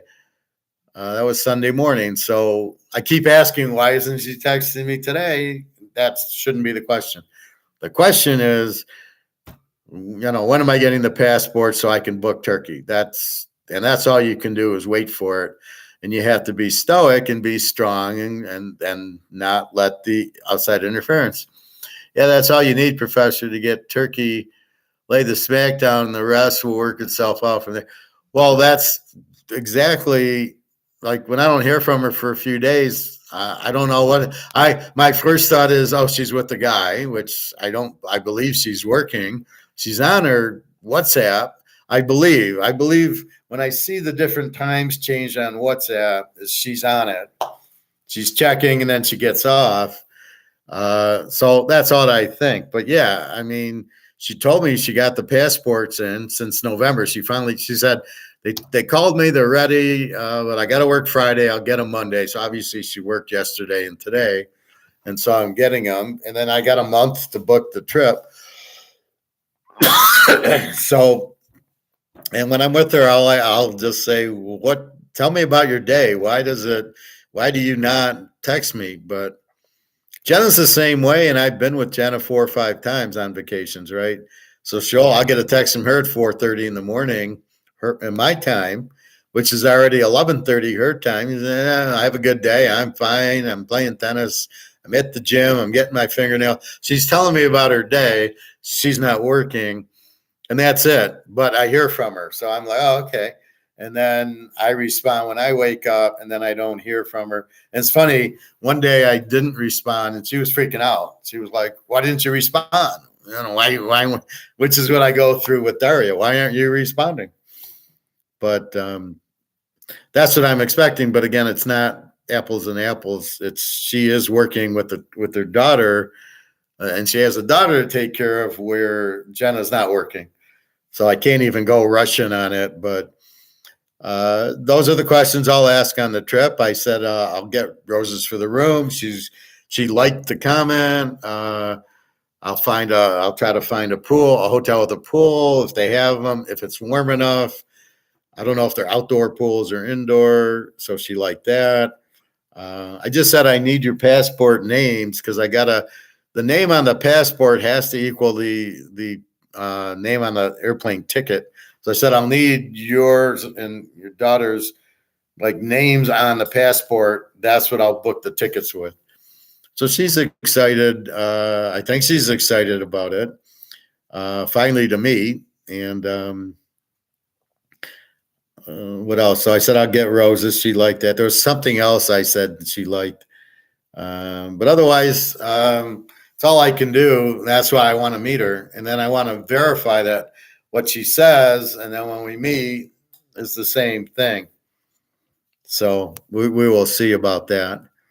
But that's the hard part about the long distance relationship. Now, Jenna, I meet. Where do you want to meet? Let's go meet in Portugal or Barcelona. And she's there. I get her the ticket. She takes the train to Poland. She flies to Barcelona. I get to Barcelona. She's waiting in the lobby. So with Jenna, I know she knows me. So we both know everything's fine. Daria doesn't, but I will definitely meet her at the airport and we'll taxi to the hotel. And then she'll, once she spends time with me, she'll be fine. But I noticed when I met these other girls, they bring their friends or their cousins or their sisters, and then they find out I'm okay, and then they send the friend out. Okay, no, Howard's fine. I'm good. It's just funny how they are. I don't know. I'm waiting for the dates from Daria. She said she got the passports. So, and then she's got to find out the date the daughter's out of school, like on spring break. And so we'll go to Turkey when she's on spring break, which I think is March 1st or so, sometime around there. And then I need the names for the tickets, and then I'll book the ticket for the hotel first. And then the hotel's nothing. And I asked her, are you going to have a hard time getting off of work? She didn't say anything. So I think she can just take off when she wants to, especially for vacation. But it's all up to the daughter. Apparently can't just take time off of school. Like she's got to, if she is off for an illness, she has to get a doctor's note. This is rough school in Russia. So that's why we're waiting for her spring break. So when she gets that week or so off, then that's when we'll meet. So probably be March 1st or so. And since I'm not working here, then that's fine. I don't have to worry about getting it off. And more than likely, I'll get interview calls in the airport going to Turkey, like I did to Barcelona. I remember having that interview with Harley in Philadelphia. It's amazing. And I got the job in Barcelona. So it's amazing when I travel, I tend to get jobs for some reason. It's happened like twice or three times. I'll get the interview, or I'm in the room getting an interview. I was driving back from Alabama. I was in Cincinnati. And just as I was leaving, I get a call for an interview. So I'm in the lobby getting a call for the interview. And I'm being interviewed in the lobby of whatever in Cincinnati, getting ready to drive. It's just amazing, me with travel and these interviews. Just let her know to have a dog sitter for the dogs. That was Jenna. Daria doesn't have a dog. She has a cat. And again, and she's bringing the daughter. So it's not, there's no need for a sitter or make sure she's got enough food. So I'll feed them pretty good. I'll bring some gold. So, that's always like, yeah, they'll show up for that. So I'll bring her a little gold. I got some other stuff. And I said, I'll bring roses for the room. And she was excited for that. So she wants to be with me. The question is, does she want to be with me because her sister married an American and she wants that life? Oh, I want to marry an American and live in America, and you're an American. Or does she actually want to be with me, and the fact I'm American is, helps? Oh, okay. I always forget which one's which. Yeah, so do I sometimes. I just know one is Russian, one's from Ukraine. Yeah. The other one who just had COVID is from Romania. That's Irina. She sent me a picture. She's in the hospital. See, there's where I thought I got blocked. I'm doing her WhatsApp and I'm not seeing the second check, and I don't see the time. So I'm thinking, I'm okay.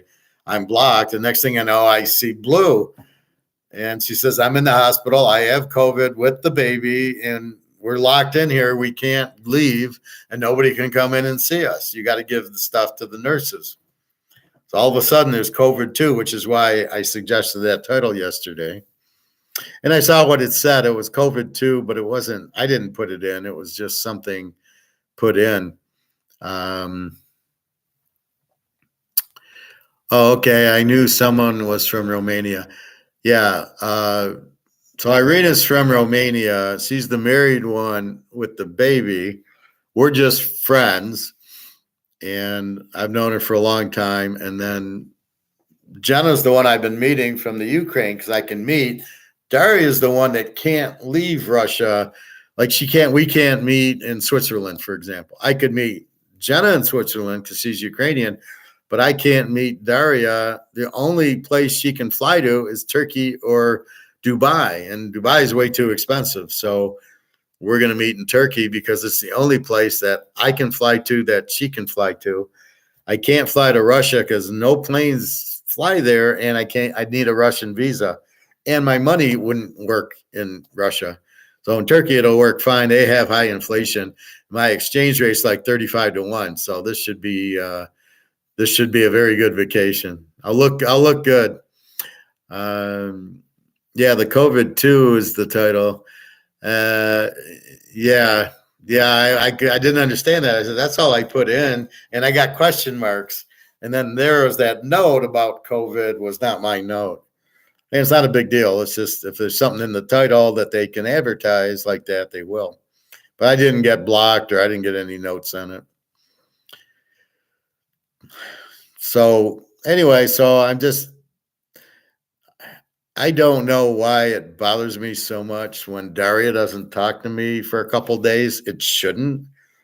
Like if Jenna didn't talk to me for 2 days, it wouldn't bother me. A week would, but for a day or two, because she tells me what's going on. I'm going to go to my son's for dinner, or we're going to like in the summertime, we're going to the lake. I'll be gone for a few days, and I don't hear from her. But she tells me what's going on. This is what I don't get from Daria. She doesn't say, oh, I'll be working 3 days. Not very often. Once in a while, she'll say, I'm meeting my friend for tea, but not all the time. And then she says, well, I'm home doing homework with my daughter. And so that's what I think when she gets home from work. She's now doing the homework, because we know what it is in the U.S. So she's doing the homework, and then she's probably exhausted from working all day. Like when she went to get her teeth, she got the other 2 implants, and she said, I was scared. And I said, don't worry, just pretend I'm with you. I'll take care of you. Nothing will happen. And everything went fine. And she liked that. And so, I think that's what I'm dealing with. So sometimes she just forgets. I don't know if there's drugs involved. I know she smokes a little bit, and she doesn't apparently drink. Now, all the Russians drink. So, she's trying to get off of that. And I don't care that she smokes. I don't care what she does, but just let me know, right? So I assume she worked both days, but I don't know if she's working tomorrow. That's where I get, stressed out is you're in Russia, so God knows what the FSB, the KGB, the mafia. So you don't really know what's going on. And that's why it's nice to know, oh, I'm working Monday, Tuesday, Wednesday. Well, then I don't worry. And then sometimes she can text me at work, and sometimes she can't, or she'll say I'm working. That's why I'm surprised the last 2 days she didn't even text me. So I'm very confused, and then I get worried. Like one day she texted me, oh, I was in jail for being drunk in public. Well, she didn't tell me she was that, and then she says I was in jail. Now I understand why she's trying to quit the alcohol, but I didn't know that till then. So I didn't hear from her a week, but that I wasn't as tight as I am with her now. Now we're like planning. So now it's like I'm with her, and now it's really, she says I'm her man and she's my girl. So that's pretty serious. So that's where I'm at, is that, and that's where I'm, drives myself crazy, is that, because normally you tell your wife, you expect to hear from your wife or your girlfriend every day, but that's when you're living in the same city. So I imagine if you talk to your kids, Bobby, and you left them a text and they didn't respond, and they didn't respond the second day, and they didn't tell you they were going on vacation, you'd be like, where the fuck are they? That's kind of what I'm going through sometimes. Yeah, the COVID-2 and okay. So that's kind of what I'm at, is it's a little bit of worry. She seems to be okay there. It seems to be more in my imagination, although I have been to Moscow many years ago. And I just stayed out of the trouble, right? I didn't go look for the mafia or anything like that. And I was fine. I stuck around the hotel and everything like that. So I think she's okay. I think she goes to work and goes home and got her daughter home, and things like that. So I think that's what it is. I don't think there's anything more, but your imagination runs when you don't know and you don't get the contact. You don't know what to think. So I try to be stoic as best I can and not worry about it. I get more stressed over her than I do football or trying to find a job or the gold prices going up. But yeah, it's amazing how stupid people are with the gold.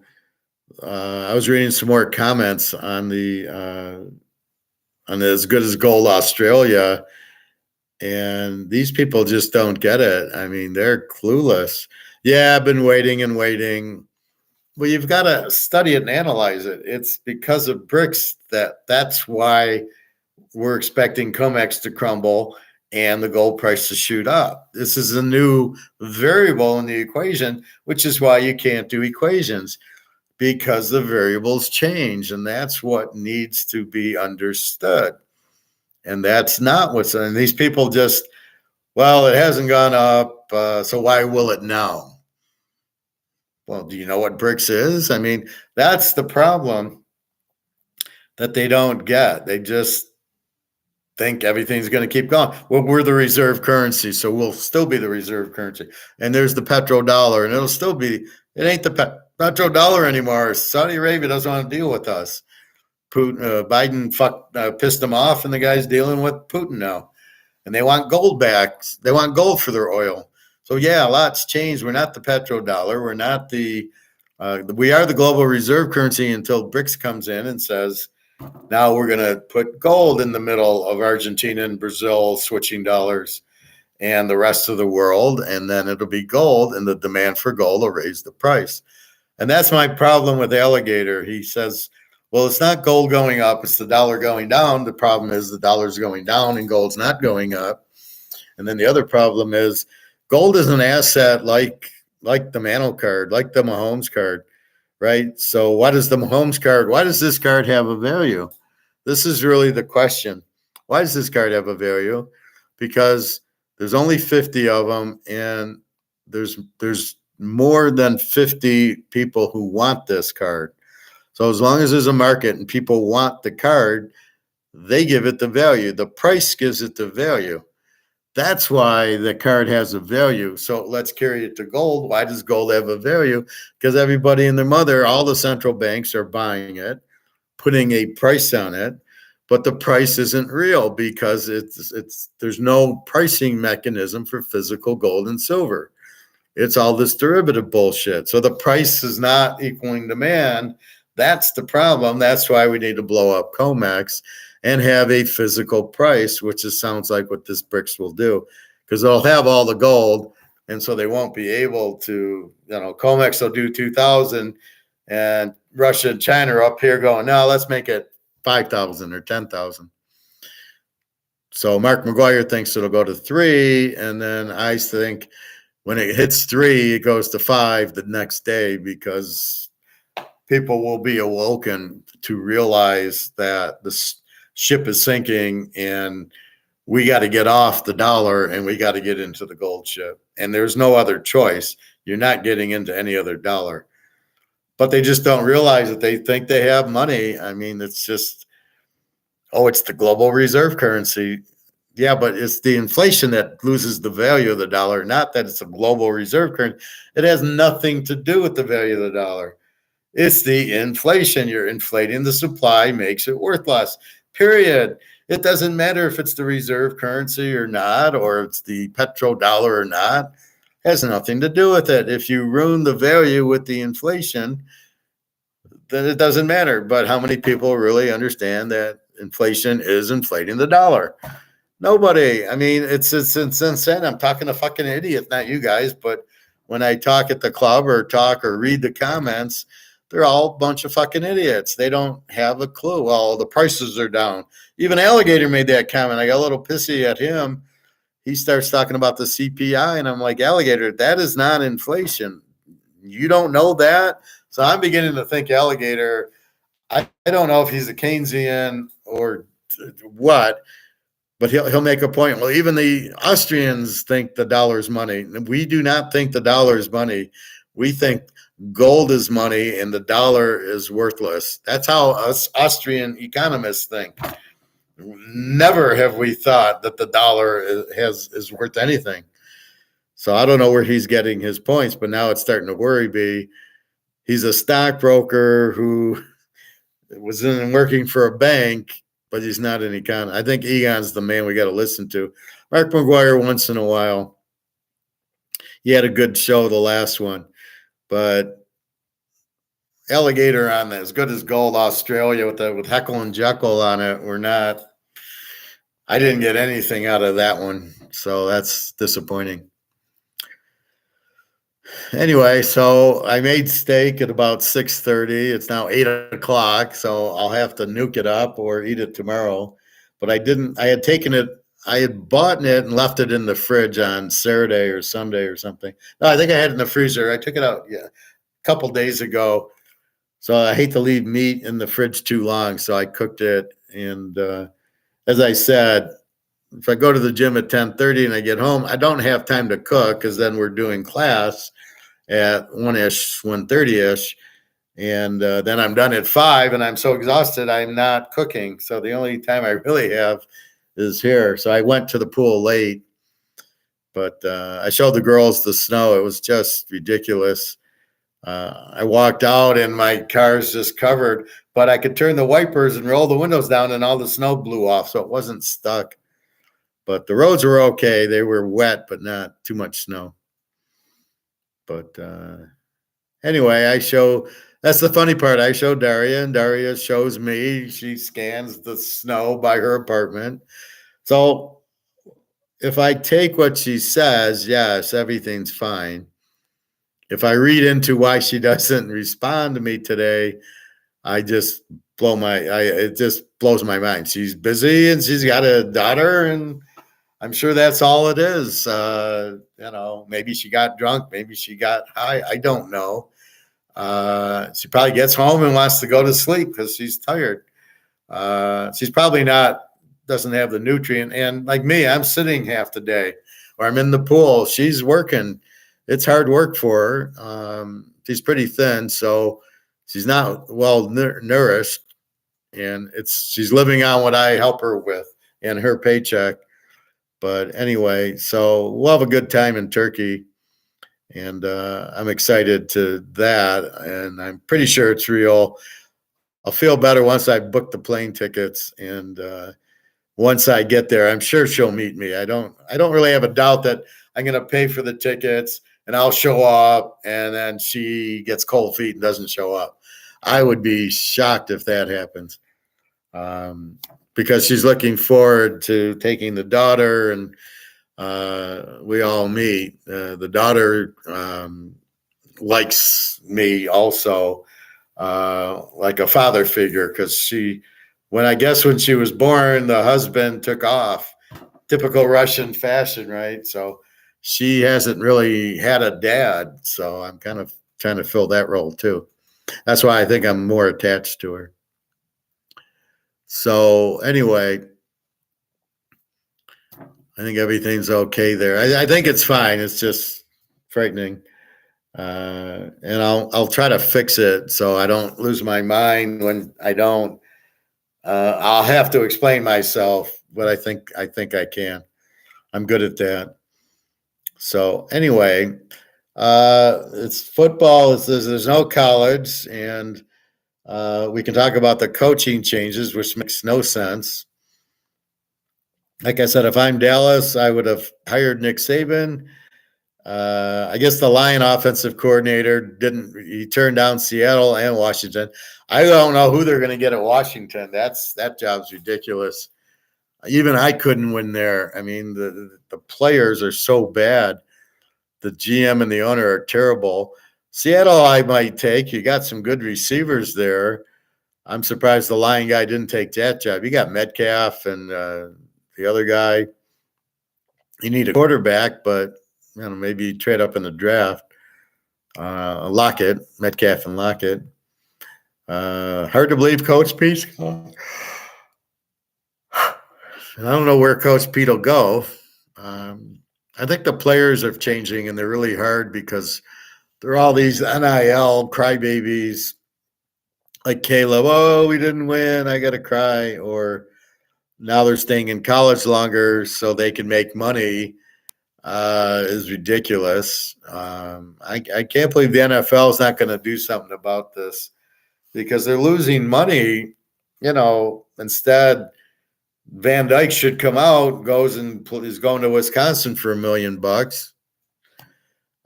They could have drafted, and then they got to pay him more because now you're competing with the million. So it does make it a real tough one. So we will see. But I guess that's about it. So we went through the economics. I'll probably do some short economics on just my notes to get to just, like types of money, money substitute fiduciary money, fiat money, all my little sections. I'll just do like a half hour, 45 minutes. like, what is inflation? It's the inflating the money supply, which nobody apparently understands.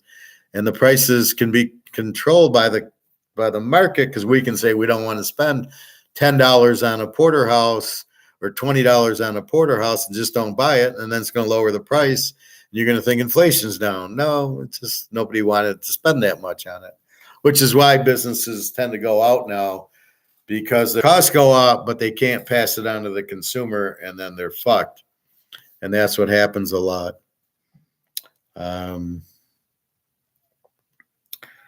So what else? Gold price today, I gave it, let's see, it's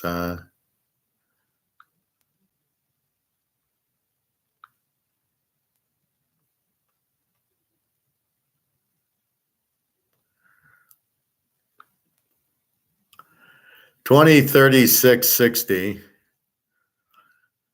So somebody made a comment about it's manipulated by London, which is the 10 o'clock manipulation. How can the price go up if they keep manipulating it? Well, it went from 2048 to 2030, and then it ended up at 2037. So how does it go up in the middle? So just because London manipulates the price, it still goes up based on the demand from the central banks.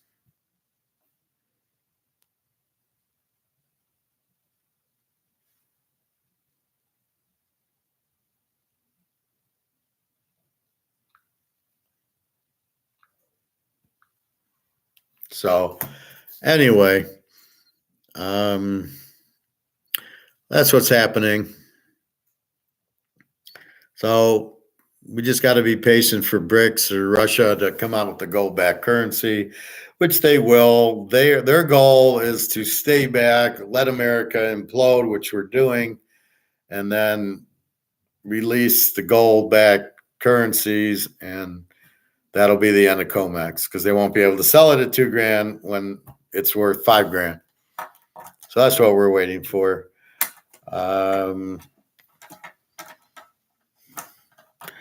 Electric cars, they aren't starting in Chicago. I made a comment to my friend. We were watching commercial, and it, like, you can win all these things in the Super Bowl. Like, every commercial you can win. And there's cars. And I says, if there's an electric car, I wouldn't take it. I mean, if I got it, I'd sell it, but I doubt I could even sell it. I don't want it. She had made a comment. She had driven in a Tesla. And I said, well, you're lucky it didn't blow up on you. And she's like, what do you mean? I go, because they blow up. The batteries catch on fire and blow up the car. And I said, and sometimes the power goes out and you can't get out of the car. There's so many problems with these electric cars. It'll just go away because you don't have demand. You can't do it. Some people are buying it. It's mostly bought in China because they're real cheap there, and the people there don't have any money anyway. Anyway, so that's it. What else? Anything else? Anybody? So I look for KC to win the Super Bowl. I don't think it'll be any problem. I just don't think Frisco. There's no way Purdy's better than, let's say, Josh Allen, who I don't love, or for sure he's no Burrow. So I don't see him eating up the Kansas City defense. In fact, I see him doing very little against it. I see KC doing a little bit and then sitting on the ball like they did against Buffalo and they did against Baltimore. And that's kind of the way I see it. So like a 20-10 game, somewhere in that neighborhood. I don't think Frisco will score much. And I don't, after watching Detroit put up 31 on them, I don't think Mahomes has trouble getting in the 20s here. So again, KC's going to win. And then it's a matter of over 41, but I'm worried about Frisco scoring with Purdy.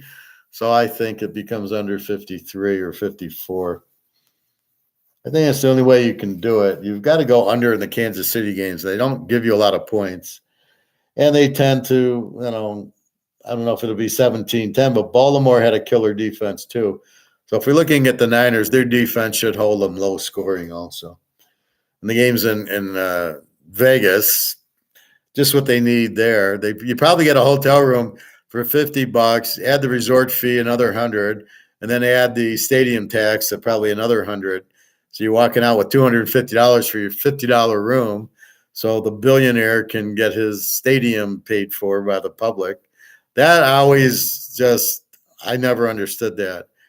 GM and Ford, they did the building by themselves, and I don't get why we should pay for stadiums from billionaires. We don't get anything back for it. Maybe the restaurants a little, but not in Vegas. They don't. The restaurants there get from the people visiting. So anyway, I think that's about it. Anything else? Bobby Bo, Greg and Jay, Nick, Luke. All right, everybody. I'll be on earlier tomorrow. I promise. Probably, what is it? Well, 8:30. Probably about 1:32. So it's to the pool and then home to eat a little bit, and then we'll talk. I'll have to go through the YouTube a little more to try to get some stories for us, and off we go. But we do know that the dollar's going out. Buy as much gold and silver, physical coins as you can, or bars, because that's really where the value. They can't print that. The what are they? ETFs, I don't know how limited they are, but they're not real gold. You don't want to buy jewelry. It doesn't really it's not a good return on your investment. So I spent $500 on this. It was 1 ounce of gold. Now it's worth 3/4 of an ounce. So if the ounce goes to 3,000, this will be worth 2,000. And I paid $500 for it. So you can make money in gold, but not a lot. So anyway, have a nice night. I'll keep you up to date on the Darius story, how I'm trying to stay COVID or stay stoic. We will see.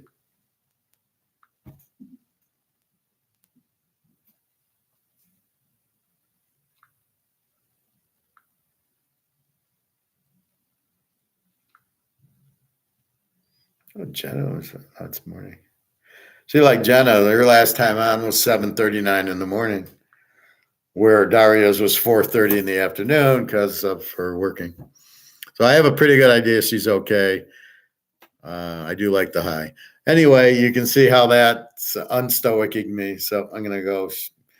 All right. Have a nice night, everybody. www.teaserking.com. Have a good day. Relax. Buy your gold and silver as much as you can, and off you go. So we're almost done with January. It's the 30th, 31st. Tomorrow's Wednesday, and then the 1st is Thursday. All right, everybody. Take care. Good luck. www.teaserking.com. If you want to get my email, it's on the site. All right. Take care.